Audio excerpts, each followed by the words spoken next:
Last episode was all about world exploration, questing, getting our mounts at 40 and engineering. So today the primary focus is dungeons, dungeons, and lots of dungeons. By the way, I've realized that I hate these 3-minute prologues, so let's cut to the chase and stop beating around the bush. We activate the altar of the keepers and summon the stone men. When you kill each one, they blow up.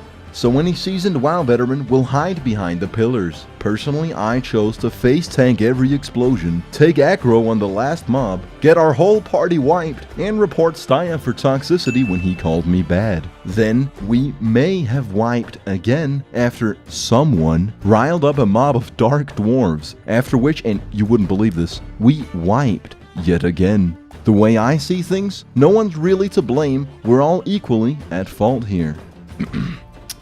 With all our might, we activate the altar of Arcadeus, and I gotta be honest, this is probably the coolest boss thus far. Alderman is a sick dungeon, both thematically and in the sense that you need a sick sense of humor to design this fight. Arcadeus slowly summons these tiny useless stonemen one by one, and then suddenly when you expected the least, 2 giant elite mobs zoom in and altercate our experience for the worse. After walking a moderate distance, to be ganked right in front of the entrance to the dungeon by a stun-locking rogue, leading us to walk yet another moderate distance, it appears that the mobs have all respawned, and it is for this very reason that World of Warcraft is by bastards and for fuckers. Anyways, this is how you're supposed to complete the fight. You actually don't attack him, you just drag him all the way upstairs. That way it'll take ages for the elite mobs to reach you, and you can defeat Arcadeus in the meantime, as they say. They don't say that.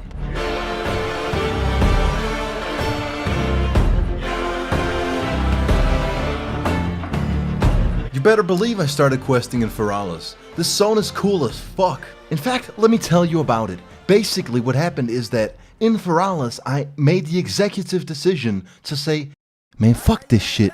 We're gonna do another dungeon. I teamed up with some players I met during a robot chicken escort mission in Tanaris. Along with my now level 60 friend Larry, our party was fucking stacked. Merely 5 minutes into Zul'Farrak, I acquired the best in slot gloves for my level. Ka-ching! We rob some graves and fuck up some zombies, then walk up this giant flight of stairs and execute the executioner. Free the caged folks, and now begins the kerfuffle. In this really dope segment that, unlike most of the game, doesn't just feel like standing and hitting, we defeat hordes of enemies, and after a drawn-out, hard-fought battle, we emerge victorious. At which point the people we saved betray us. Bastards. We make quick work of them and move on to kill Uzlu and Ukor's Sandscalp.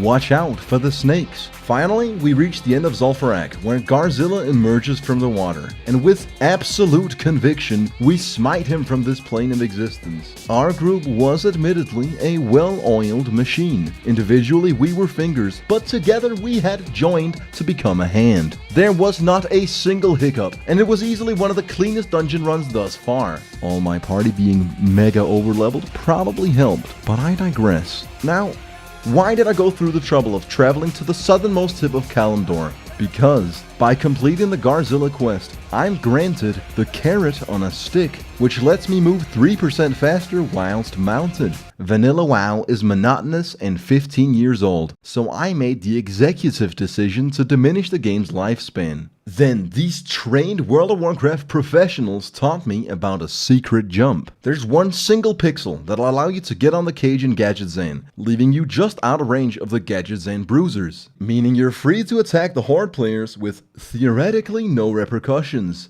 That is until the spot is taken over by these fine gentlemen who showed me how it's really done. After dying to some pirates, I left Tanaris. Then, I yet again made the mistake of exploring new lands in search of quests. I made my way from Duskwood through Deadwind Pass, landing me in the Swamp of Sorrows, a name I would come to find accurately describes the state of affairs around these parts. Although the WoW Wiki said it was appropriate for my level, there's barely any quests here. The only noteworthy thing was a giant sunken temple, which happened to have a Horde player on it who rudely informed me that I shouldn't be in this godforsaken place. With all my armor now in the red and my Hearthstone on cooldown, I made the journey back to Duskwood, where I repaired my armor and flew to Menethil Harbor, where I met up with Larry, who taught me how to use macros. I made one single macro to switch into Berserker stance and activate Berserker Rage, then decided that I fundamentally had the optimal setup. By the way, check out this glory shot of me and my tiger.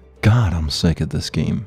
Anyways, I leveled my engineering to artisan level and crafted a handful of useful tools. You see, in WoW your character has 2 trinket slots, and at the expense of a moderate amount of gold, engineers get access to devices that can circumstantially be incredibly useful. I made the Gnomish Shrink Ray, which makes my enemy tiny and weak, the Netomatic Projector, which captures my enemy in a net, and the Parachute Cape that'll allow me to access unintended areas and get banned by Blizzard. These bothersome furries came up to me and bothered me. They kept asking all these questions and all this stuff. However, Larry made them disappear by layering me.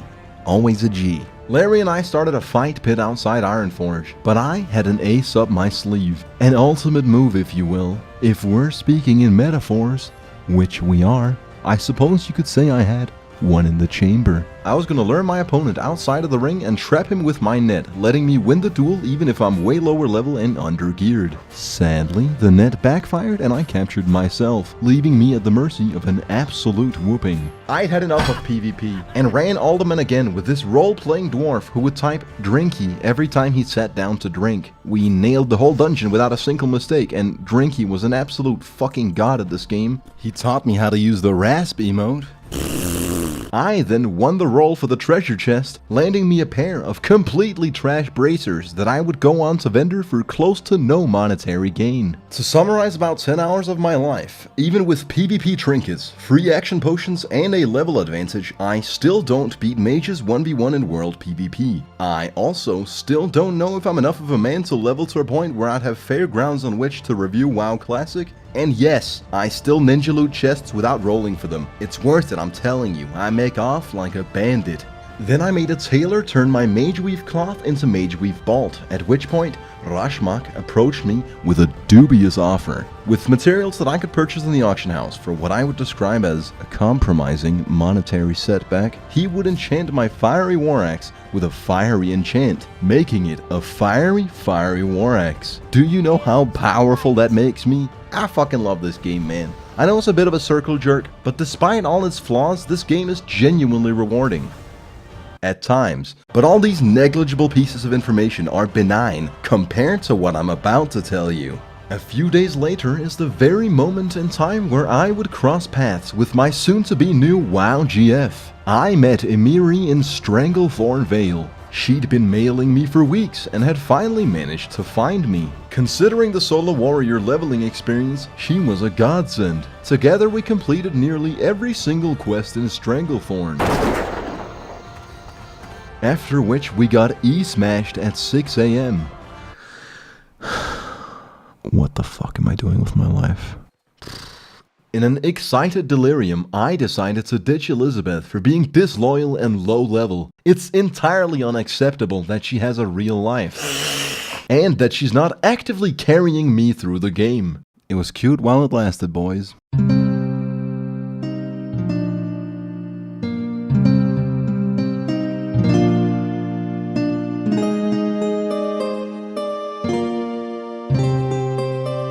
Emiri, on the other hand, now that's a bangin' WoW GF, let me tell ya. Whenever I don't log on for a week or two, I get worry letters in my mailbox. Whenever I do log in or go anywhere, she immediately appears next to me, ready to fight for my life or die trying. Always bringing gifts in form of potions and elixirs, for she is an alchemist.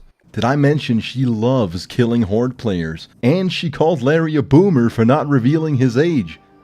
She's perfect. Prior to this, Larry was my only real comrade in Azeroth. Now, there were two. Some would find it creepy that I'm logged in for less than 2 seconds before the DM lands.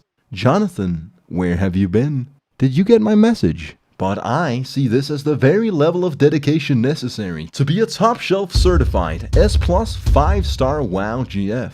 Now I could talk about the Halloween event, how we got these horrendous dwarf masks, about how I ran Zul'Farrak again with a group of skeletons, but honestly, all those tales are benign compared to our journey to Maraudon.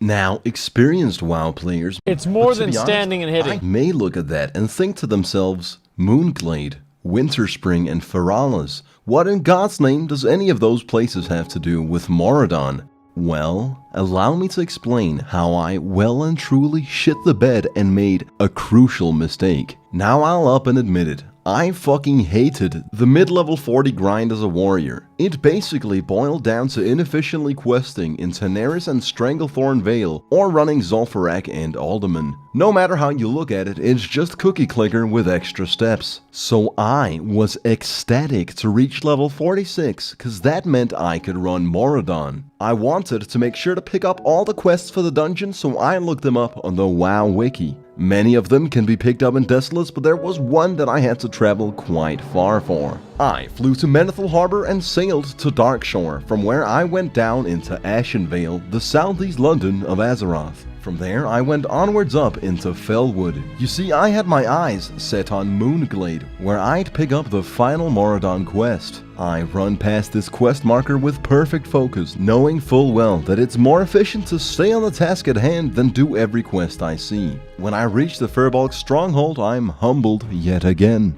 It turns out that by default, I'm at war with the Furbolgs. Considering I can't even manage to fight any single one of them, clearly I'd have to find another way into Moonglade. Emiri joins up with me, and being the perfect WoW GF that she is, she informs me that to ally with the Furbolg I'd need to grind reputation. Funny enough, wouldn't you believe it? That's absolutely the quest I ran past earlier. By the way, grinding rep in vanilla WoW is very rewarding. It basically boils down, it's very complex, but it basically boils down to killing the same enemy over and over and over again. So now we start doing the Furbolg's dirty work, and apparently the only way to become friends with these savages is to win a territorial land war with their enemies. Are we even the good guys at this point, or is this indeed what weak cowards would describe as morally abrupt? I'm sure the lore told us, but let's be real, I installed Questy a long time ago. Fuck reading every quest in this game. In about an hour's time, we managed to go from hostile to unfriendly, granting us safe passage through the stronghold. This was where my crucial misstep started dawning on me. You see, Questy showed absolutely no quest signs anywhere in Moonglade.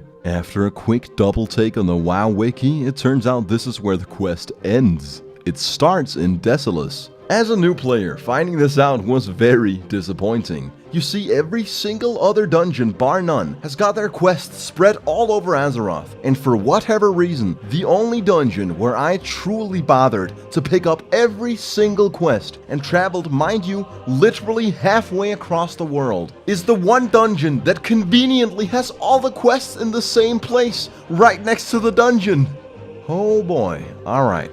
Going here may have been foolish, but it was intelligent compared to my next move. You see, I boldly presumed that Moonglade doesn't have a flight path, seeing as the flight master I found was only for druids. Taking the Hearthstone would also be inefficient as it's set in Ironforge, which is quite far from Desolace where we're headed. Emiri and I ride all the way back to the Furbolg stronghold and make our way through the endgame zone Winterspring. When we finally reach the flight path, I get yet another taste of the delicious first-time WoW player experience. You see, I didn't have any connecting flight paths to Winterspring, and therefore I wasn't able to fly anywhere. As it turns out, I'm laughing, There is a flight path in Moonglade that's actually required to fly from Winterspring. It just happens to be in a random location out in the woods that no one would randomly run into. So I go all the way back to Moonglade and pick up said flight path, then fly to Desolus where I meet up with Emiri. And the best part was that at 5 AM, our odds of getting a party for Maraudon were close to null. So I humbly come to terms with the fact that I spent an entire night getting 2 flight paths and some reputation, then begrudgingly turn off my computer.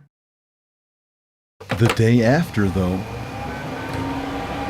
I rose to the occasion and finally started playing with my guildies. You see, our old guild, who shan't not be named, had merged with a couple other guilds to form Prevenge, the deadliest fucking group of lethal Azeroth assassins on the planet. It's actually hella sick to be part of an active guild that actually has their shit together. I even went on Discord with my fellow degenerates throughout our Maraudon crusade. I don't look disgusting, man. I look fucking cool, man. Mate, you look like a virgin.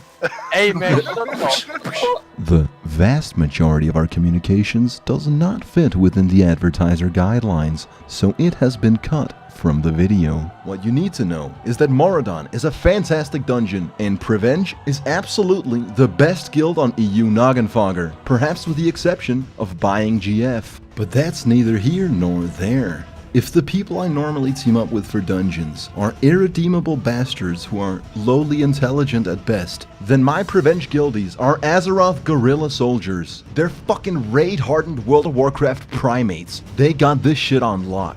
We basically zoom through the dungeon to Princess Theradras. Watch out for the deadly farts.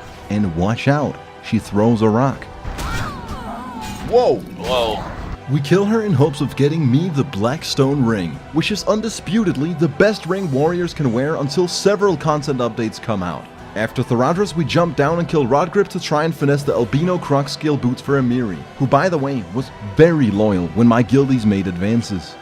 After Rodgrip, we turn our party into a raid party so we can effectively reset the dungeon by logging out and back in. These people knew their shit. We ran the dungeon a handful of times and got me the Blackstone Ring, an absolute powerhouse of an item. Then I asked my experienced, wonderful, erratic, temperamental, assertive, bangin' WoW GF to show me the world. As per the ancient rituals, the bonding is not complete before she takes me on a journey. When she took me to Don Moreau, I began to suspect that this was a ripoff of the Wetlands run, but I should have known that my trust was far from misplaced. She brought me through the Valley of Kings to a menacing locked gate that leads to the Searing Gorge. To get the key, one would have to undertake a trilogy of quests, but Emiri is goddamn perfect. She's mastered lockpicking and is able to lockpick the massive gate,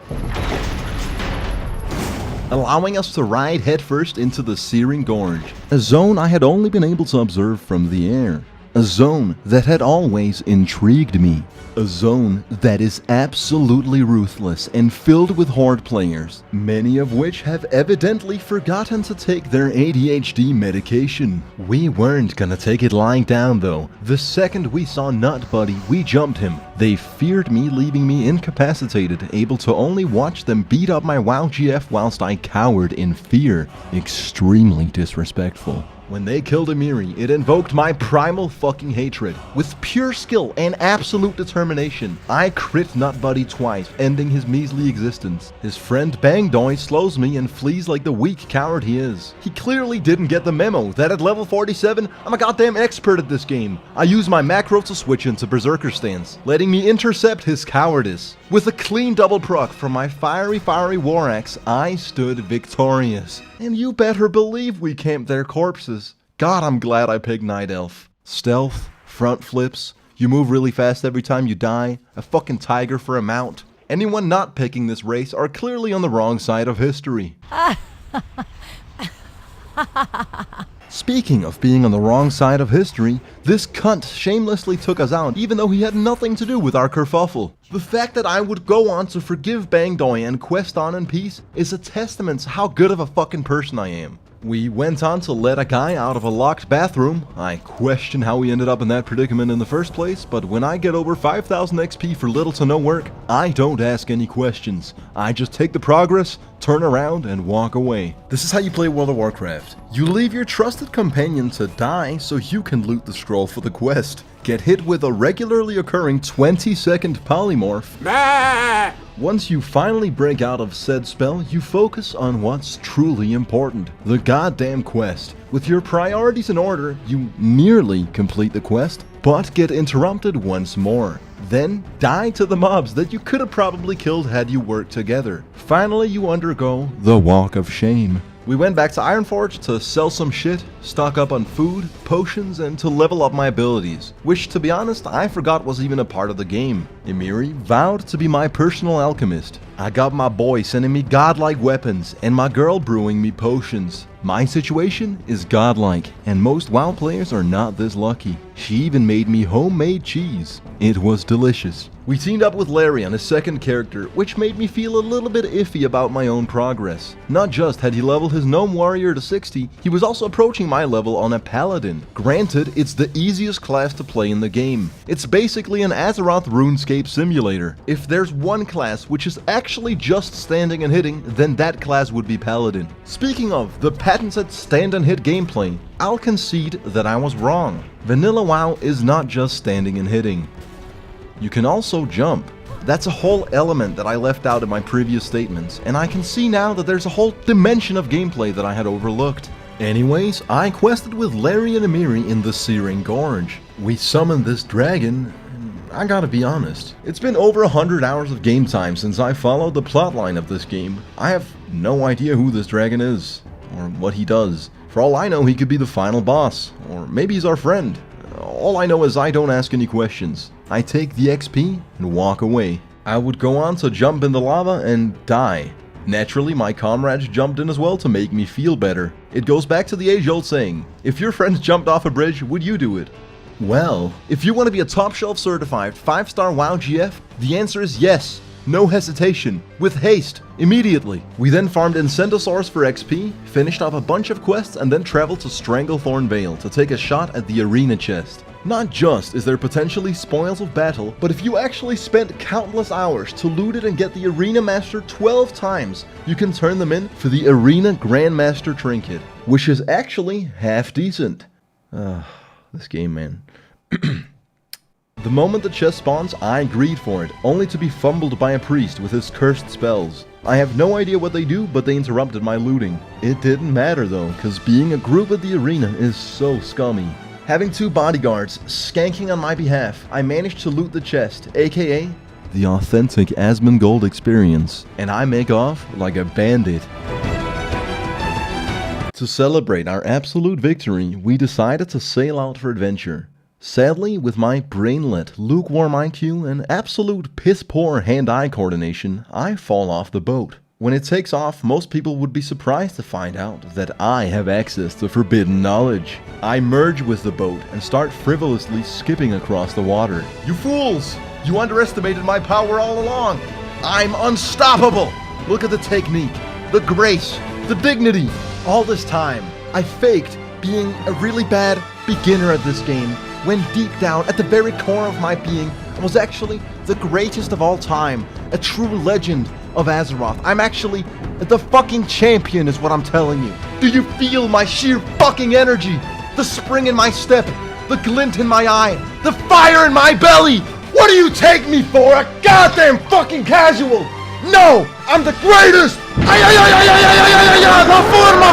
And then I load into Kalimdor, losing all my momentum. Incredibly unfortunate. Along with me, my ego was buried at sea. I had dreamed of a glorious death in battle, with demons, gods, or even drawing my last breath killing horde players. Yet in my final moments, I'm cold, alone, and I have no one to blame but myself. Moral of the story? Fucking trash, 15-year-old game, you can't even boat skip. Literally unplayable. And